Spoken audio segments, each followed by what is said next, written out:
Hey y'all, this is Amanda with She's a Mad Gardener, and it is a hot day, and we have finally gotten past all the massive amounts of rain that we've had this season. And now, since I can no longer rely on the rain, it is time to run drip lines to all of these containers across the back.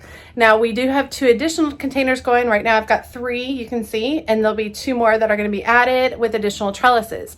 So what I'm going to do is I'm going to show you guys how to run drip lines all the way to the back of there and then run up to each container. Super easy. A lot of people get really intimidated by drip lines. It's way easier than you think. How did I get started with drip lines? By watching YouTubers, all right? So I watched my favorite YouTubers, how they did drip lines.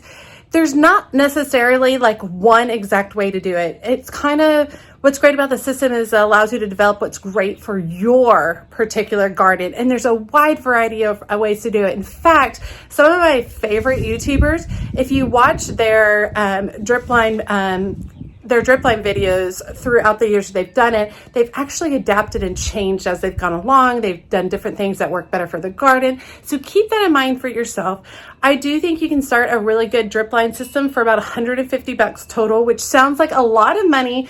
However, the amount of time it saves me not hand watering my garden and the amount of water it saves me not hand watering my garden is worth every single penny. So if you don't have the budget for it right now, start saving, because when you can install drip lines, it's going to be awesome. So let's get started. Make sure you hit that subscribe button and that notification bell so you know when my latest videos are up. Okay, y'all, so this is real life. Shoes, chaos from additional projects that I've been working on today, okay? Here is my drip lines. These are my 1/2-inch solid drip lines, meaning these do not have emitters. Emitters are the little holes that let the water come out. So basically, I'm going to be running these along the edges of the yard, and then I'm going to be popping smaller drip lines off of that up into the containers. And I'm going to show you each of these little parts as we're going. Okay, so here's my system set up over here.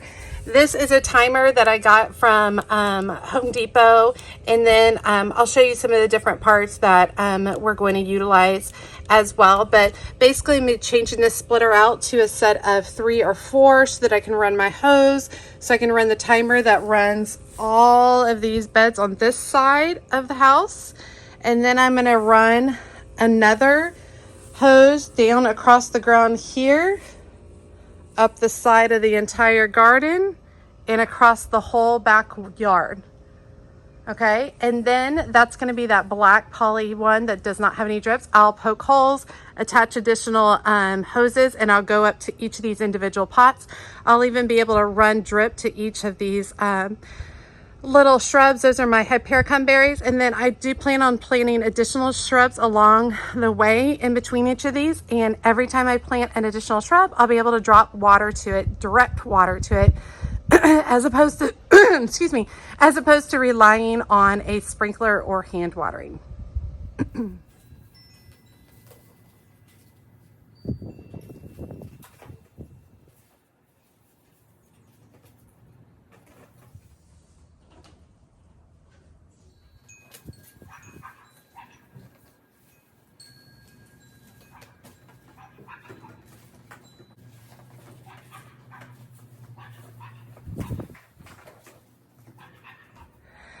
Okay, so I've got tubes starting all the way there. Ran it all the way across the back as far as I could go. Used landscape staples to hold it in place. I did not pull it super tight. I do want a little bit of flexibility. Now, here's the end. Obviously, if I left this end open, all the water would just rush out right there. So what I'm gonna do is I'm gonna use a hose end closure. It's a figure 8. You basically string it in like a figure 8. And I got this one. I think this one's either from Home Depot or from Lowe's. Let me show you how it works. Okay, here's how it works. You thread one long end to one side, fold it in half, throw it in the other, and that secures it, and we're good to go.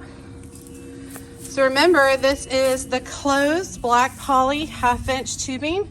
Goes all the way up, and what it will allow me to do is punch smaller lines into this and bring them all the way up to my pots. Now, I didn't have enough tubing to get all the way around the end. So let me show you how to add on more tubing. It's very easy.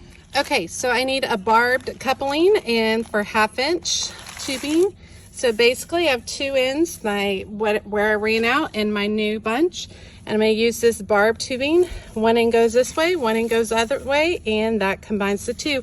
And that's how you extend your drip line. That's what it looks like put together. I just use my hands, no special tools, nothing like that. However, if you do need to cut any drip lines, you can use a pair of clippers. I use these heavy duty scissors. They work great. Now, all right, so I've got my tubing going this way and I need to go up here and turn a corner. So let me show you how to do that. Okay, this is a 1/2 inch barbed elbow. It is a 45-degree angle, or excuse me, a 90-degree angle. And we'll put that in right here, and then you'll be able to shoot another tube right off of it in a right angle. So let me show you what that looks like too. All right, there you go. Just use my hands to push it into the pipes or into the hose. Works great. And now I can run the rest of the way down the fence. I'm gonna drop another 90-degree elbow, barbed elbow this way so that I can get over to my hose. And then I will be ready to plug into the faucet. Okay, let me take this opportunity as a teaching lesson. You see this hole right here? Yeah, I accidentally did that when I was putting in this landscape staple. If you do that, these are called goof plugs. All you do is you take one of these and you stick it in there and you're good to go. So keep that in mind. It's good to have some goof plugs on hand in case you mess up like I did. All right, and that's what it looks like with the goof plug in. Just fills it up so that now this won't leak any water. All right, let's keep going. Okay, now we are ready, since we've got our black tubing all the way across the back. Remember, this black tubing has no emitters in it. We are ready to connect off of that, come up to the cattle trough, and run a ring of drip inside there. The things you're going to need, you are going to need a straight barb. All right, we're gonna punch a hole into black tubing, and this is gonna go in. It's going to connect to this black tubing. Remember, black tubing has no holes. That black tubing is going to come up to the side and dump over here. Then we're going to have a T-barb, okay? So, see this pointy part right here? That's going to go into the end of that black tubing. Then on these two side end ones right there, you see on either side of the T, I'm going to run brown tubing. Remember, brown tubing has emitters. This emitter is every 6 inches, I believe, but I'll check it out. And I'm going to run a ring around here. So I'm going to start on one end. I'm going to run a ring around, and then I'm going to connect back to the other end. This top part, you see how this is smooth up top? That is not going to let any water out. This is literally just to allow you to push it in. All right. Pointy end is going to go into the existing black. I'm going to run brown out one side all the way around and finish it out on the other end so it's a closed loop. All right, let's do this. Okay, I also forgot. This is my trusty tool for poking holes in the black poly. You can see you push it and boop, boop, boop. It pokes a perfect size hole for you. So I'm going to use that on down there on the black poly and get my first barb in.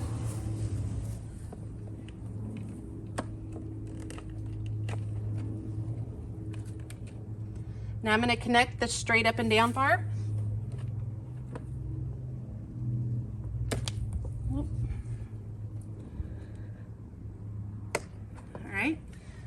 I've got that barb in. Next thing I'm going to do is I'm going to cut my black tubing to fit. So I'm going to go ahead, put the end of the black tubing onto that barb.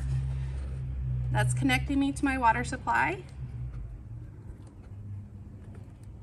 All right. Then my black tubing is going to come up and into my trough. I'm going to give myself a little bit of slack. Let me grab scissors. So I'm going to cut my black tubing. All right, get that out of the way. Where'd my little T-barb go? There it is. Okay. I'm going to put the pointy part in to the black tubing. All right. So now I have my T. I can start my brown off one side and close my loop on that side, just however much you want to put in.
All right, I'm gonna close the loop by putting the barb on the other side, all right?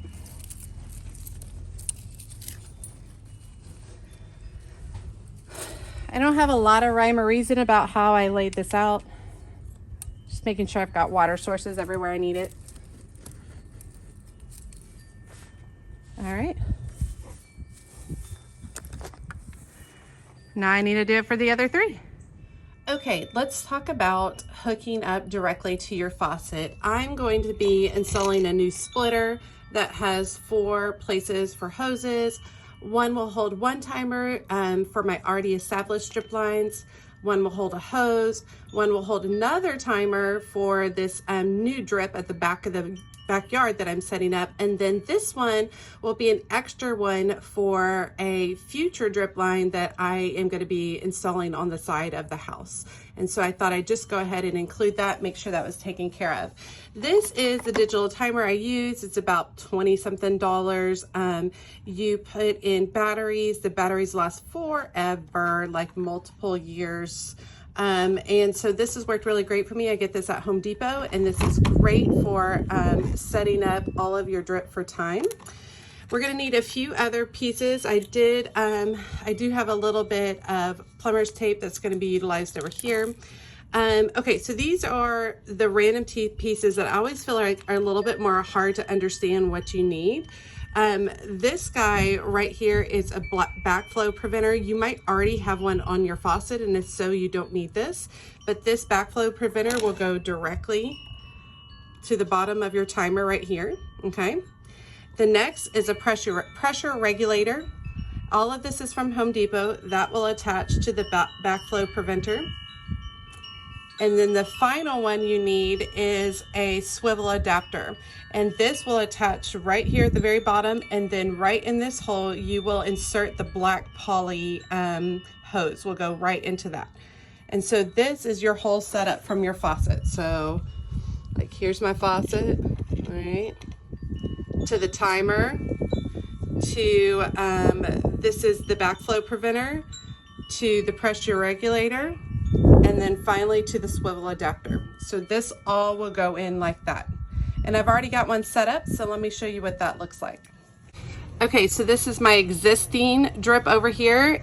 This guy is over a year old. You can see I have a splitter. Now I'm gonna be removing this splitter and putting the 4 across here, and I've got my timer, I've got my backflow preventer, I've got my pressure regulator, and I've got my swivel adapter, and then my black poly comes right out of that swivel adapter. And it goes right here to all of my drip lines that run all of these beds on the side of the house. All right, let's get this new one set up.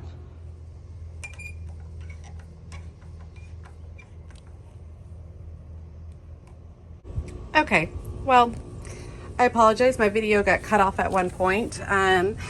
But you can see that I've gone ahead and I've attached the timer. Next, I have the backflow valve. Then I have the pressure regulator right here. And then I have the swivel adapter. And the swivel adapter attaches directly to the black poly. And the black poly runs all there, all the way to the back of the yard, all the way across the back. I've gone ahead and turned on the water. So water is on all the way, and this is open, so I don't have any leaking right here. This one is also open. I don't have any leaking here. And this hose is open too now, and I don't have any leaking there. So I feel real good about all of that. So now let's try. So basically I'm gonna hit this manual button, and the manual button gives you an automatic 10 minutes on your timer. So let's wait for that to kick on. There it goes. So I'm gonna follow my line all the way to the back of the yard. I definitely had like a goof plug over here. Oh, what? All right, so that's a problem. I need to get a goof plug and fix that. Let me do that real quick. Okay, so the goof plugs I had punctured multiple times when putting the staple in. So I ended up just cutting it out and putting a straight line barb between the 2 pieces. So I cut out the part with the holes, then I put in the barb, and the barb is in there taking up that space. So we can travel around the rest of our line, confirming that there are no other leaks. And then here we go. Up here, you can see the drip is going. Yay! So my plants across the back here. Let's confirm this one's good.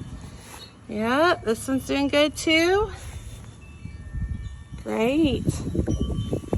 All across here, I've got drip run to these back here. Run to both my hypericum berries and to here. This is working too. And then let's go all the way to the end of the line to make sure we are not getting any leakage at the end, and we are not. There you go, guys.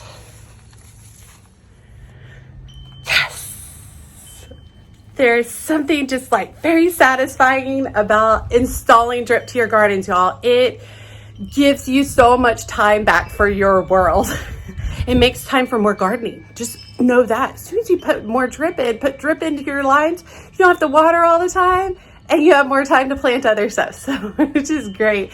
Hope you guys really enjoyed this easy install of drip. If you have any questions, feel free to drop them below and I will answer them as best as I can. I hope this encourages you to go out and say, yes, I can install drip in my my flower beds or my lines or anything like that. Today was really about installing them to these back troughs over there, getting water all the way back there. I'll also put out some videos in the future about just installing some basic drip lines into a garden bed. But other than that, yeah. All right, as always, she's a mad gardener or a decorator or anything else that she wants to be. Thanks, y'all.